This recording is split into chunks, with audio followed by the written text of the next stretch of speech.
What's up, everybody? Welcome to Podcast Now. I'm Alex, and today I'm going to be reviewing Minecraft Story Mode, the full season. So I'm going to be talking about the entire 8 episodes of Minecraft Story Mode. It's Telltale's episodic game series, and we're just going to discuss. I'm not going to go into huge details on each episode. I'm just going to kind of give a whole overview of what I think of of Telltale's attempt at this, and end up saying whether or not you should get this or not.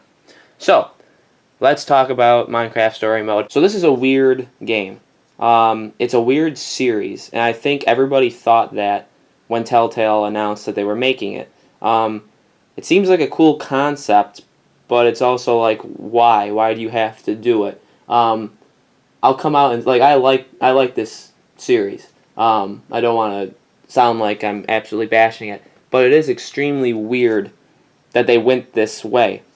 And I think that showed itself massively in the first 4 episodes of the season, because they were a complete mess. This 8-episode arc has had some great points and some absolutely terrible points. The first 4 episodes are not that good.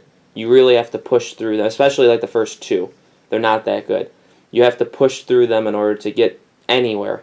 And even the first 5 have their own weirdness about it. For example, when this was first announced, it was a 5-episode thing. And then as it got closer to episode 5, Telltale announced, well, we're going to have an episode 6, 7, 8, and that'll be a package. And ironically, I'm very, very glad that they did that, because 6, 7, 8 saved it.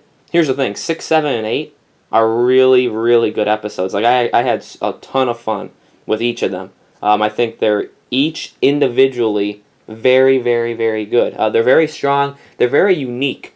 And I think, like, without spoiling it, playing 6, 7, and 8, that feels like the Minecraft they were trying to go to. So, in 6, 7, 8, basically, without spoiling too much, they go into different worlds and just experience different problems with different worlds, like different scenarios, different things happening, and they go from there.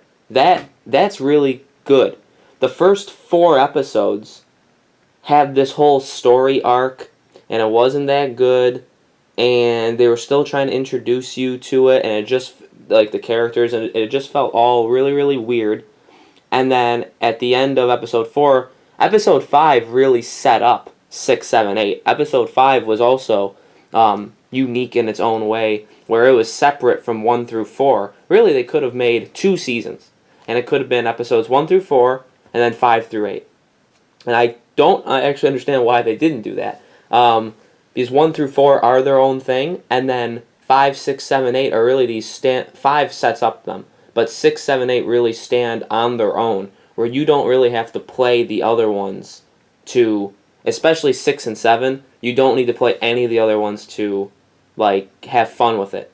Because they really are just going into their own world or a different world and solving those problems. So just like the build of it is weird.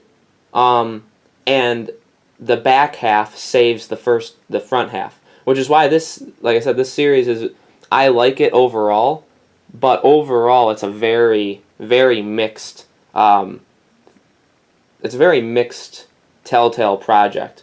I will say it's better than Michonne, and it's probably better than Game of Thrones, because while Game of Thrones had really, really high epic moments, it also had just the worst moments of any, most boring, most pointless, most annoying parts of any Telltale game. The high points saved it, I think, but I put Minecraft over both of those. It's not as good as Tales, it's not as good as Wolf Among Us or Walking Dead, and Batman is still to be decided. So that's the episode arc. The characters are strong. I really like what they did with the characters. I didn't hate any of them. They kept adding new elements to them. You know, they brought in new voice actors. They had a whole episode 6, of just like the Minecraft YouTube community voicing people, and while they actually weren't that good voice actors, it was still cool to see that they brought them in to do it. So that was unique, and like I said, that's the point. 6, 7, and 8 were unique, and were kind of fleshed out, and were fun, whereas the other ones just weren't the same. The characters were fun. The rest of the game, I mean, is really just telling the story. Yes, there's crafting. That you do Minecraft things, but in a much more toned down way, which I didn't mind. I didn't mind because the way that they did it, looking back, the way they did it through the 8 episodes of crafting and building and doing things like that, it was very much toned down, but like the world is what they wanted you to focus on. Like, these worlds have been lived in, they have been made, they each have their own unique things, just like in Minecraft. You know, you may craft something differently than somebody else, you may build something differently than somebody else. This is how this game worked. So in that way, they kind of pushed away the crafting, especially towards the end. It was more exploring the story and fighting. There was a lot of fighting in it, which was good, and I liked the way they did their fighting style. But going back more to the whole weird and messed up kind of thing, is this game, more than any, you can tell that it's fallen behind. So there's 8 episodes, right? And I know the kind of art style they're going with Minecraft, but it's very clear that this game does not hold up well at all. Like visually wise, it doesn't hold up. Compared to others where you can see Telltale's taking leaps. Like with Walking Dead and with Batman, you can tell there's like a leap in technology now. Minecraft seems like it was made years and years and years ago, which is straight. Which, I mean, it looks the same as Episode 1 did. It hasn't really been built on, and that's because it's all part of the same series, which makes sense. But at the same time, that's definitely not good. In fact, Episode, I want to say 6. Let's say 6. It could have been 5. 5 or 6 was the most messed up game I've ever seen. Like, I don't know if it was 6. If it was 6, then the story and it being so unique with just what they were trying to do with like the haunted house kind of element and like killing people, that was really cool. If it was 6, then that saved it. But one of those episodes, the voice work was so off. The mouths didn't match the voice.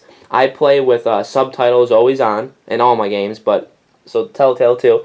And one of those episodes, they didn't say what was written on the bottom. And I'm talking like, say there's 2 full lines at the bottom, written on the bottom of the screen. They would say maybe a quarter of it. And it happened the entire episode. This game had a lot of positives and a lot of negatives.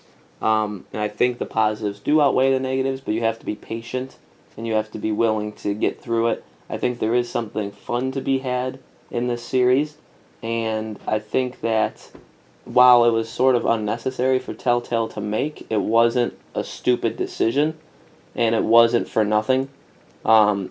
Is it aimed at kids mainly? I don't really know, because I enjoyed it, and I'm not a kid. I think anybody can really enjoy this, even if you don't like Minecraft. I don't really play Minecraft like at all. I played Minecraft with Nick a little, but I don't really play it. So I think you don't even have to be liking that. I think you have to like Telltale games, though. You have to like that formula that they do. It's the same basic formula. Your decisions do affect the outcomes, which is cool. The last thing I want to say is the ending of Episode 8 was also weird. I'm used to Telltale games either having the end of the episode directly set up the next season, or just end on this high note where there could be a next one, or definitive, okay, this is it. For this one, like you reflect back on what you've done, but there's no big goodbye to everybody. There's no big push, and that's the thing. There's no big push to keep going, to do it again. And the only reason why I would think they would do it again is, well, they put 8 episodes into this one, and in fact it's called A Journey's End with a question mark, which makes you think, well, so obviously it's not a journey's end. Like, it could be, but it's not. And they do end it with one of the characters going away to like do his own thing and have another adventure. which I guess sets it up, but it's an extremely weak setup for a season 2 if they were to do it. And there's not enough at the end of episode 8 for the full cast to make me believe that they can make a next season. So it's just weird that they titled it that and they make it seem like there could be a season 2, and then for it to end like that, super weird. I didn't like it at all. I thought it was an underwhelming finale when I'm used to Telltale finales being like these big, big things. So, that's what I think of the whole series. Would I buy this? If I were you, would I buy it? I'd say yes. Yes, I would buy it. For the 8 episodes, if say you bought them each individually, $5 each, that's $40 for the full thing. That's not a lot of money. These episodes are kind of short. They're part of the new Telltale push of making episodes 1 hour 15 to 1 hour and a half instead of back in the day they used to be like 2 hours, so like a little over 2 hours. They used to be these big meaty things. They're not that anymore, and I understand their mentality when they think of why they do that. I understand it, but this is part of that push that the episodes just aren't as long anymore, and so you're not getting a ton of hours for it. You're going to get maybe 12 hours for the $40. Like I said, I think you have to like Telltale games. You don't have to like Minecraft, but you have to like Telltale games if you're going to buy this. And so if you do, I think it's worth it. If you like Telltale, I would say buy it because it is worth it. It does have the high moments. It does have low, but you can work through it. It has way more high than low. It does actually have some emotion to it. And you do get emotionally invested in these characters, even though they're like bricks. So it's a weird series. It's weird that I like it, but I think it's worth it that they made it. And now we move on to, whatever they do next. Well, we know what they're doing next. They're doing 1,000 things. So guys, that is what I think of Telltale's Minecraft Story Mode, the full season. What do you guys think? Did you play any of them? Did you maybe play the first couple and then stop? Let me know in the comments below. Make sure you subscribe to Podcast Now, our YouTube channel. Make sure you like this video, share it with your friends, and I will see you guys on the next review.